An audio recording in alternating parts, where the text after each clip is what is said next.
আলহামদুলিল্লাহ, শুকরিয়া আদায় করছি সেই মহান রব্বুল আলামিনের দরবারে, যিনি আমাদেরকে বৃষ্টির দিনে তার ঘরে আগে আগে আসার তৌফিক দিয়েছেন। এই জন্য নেয়ামতের শুকরিয়া আদায় করে নিই। আমরা পড়ে নিই আলহামদুলিল্লাহ।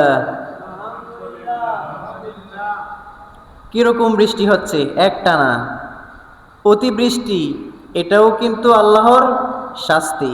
আবার অনাবৃষ্টি, এটাও আল্লাহর শাস্তি। অতিবৃষ্টি এটাও যেমন আল্লাহর শাস্তি, অনাবৃষ্টিও আল্লাহর শাস্তি। এই অতিবৃষ্টির কারণে রাস্তাঘাট নষ্ট হচ্ছে। রাষ্ট্রীয়ভাবে খাল খনন করা হয়েছে, কিন্তু ওই খালগুলো মাটি পাড়ে রাখছে, আবার আস্তে আস্তে ওগুলা খালের ভিতরে পড়তেছে। কোটি কোটি টাকা শেষ, খালের পানিতে চলে গেছে।